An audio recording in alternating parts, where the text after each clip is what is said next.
Well, he'd had two hearing tests that were normal, and we'd started speech therapy, neurosensory unit in Toowoomba, rescheduled him for a third hearing test in March, but we were beginning to think around January, February that something wasn't quite right, so we pretty much found out at that ABR that something was significantly wrong. At the age of 4, he couldn't even say mum. So she asked me to step out of the room, and she just said that there were signs that there was severe to profound hearing loss. We went to see the specialist that afternoon.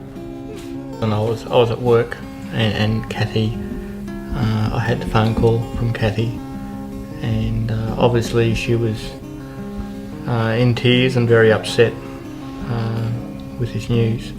So that's how I found out. Oh, Kathy and I were going out for morning tea for my birthday, and she'd heard that morning.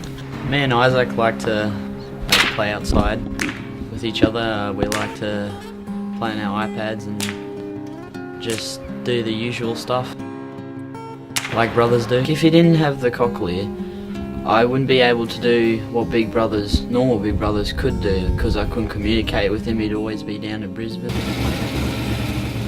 Because my dad's a car enthusiast, I think he loves the fact that my dad has a good car, and he loves, just mucking around with me and playing with the cars and talking about cars and reading car magazines.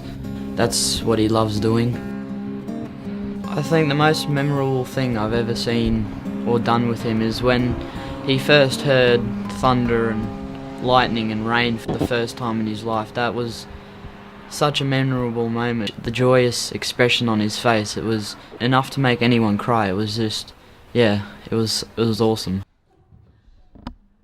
Izak's very passionate for all of the stuff he does. Like, he just loves everything he does. So he just loves cracking the whip, he loves going rock climbing.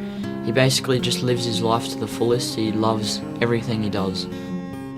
Hadn't been given a great deal of direction as into what was available elsewhere. So it wasn't until we seen the specialist in Brisbane, Dr. Parker, that he actually referred us to Hear and Say. And being out of town, being in Brisbane for just the one day, we actually called in on our way home without an appointment. Well, I was probably really impressed that they took the time to see us there and then. Probably hope, I guess. That was probably one thing that, you've got a problem, yes, he's deaf, but, we can help you. So they're probably, like Ray said, the first people to really give us hope that this child would achieve, would be able to speak normally, would grow and be able to interact with his peers. Dalby South State School is situated in the town of Dalby on the Darling Downs, about an hour west of Toowoomba. We have approximately 800 students who come from the catchment area of Dalby town itself and some of the surrounding rural areas, and even some students such as Izak who come from Toowoomba. Golden letters are something that our students receive each semester if they've earned either an A or a B on their report card for behaviour. It's an excellent achievement.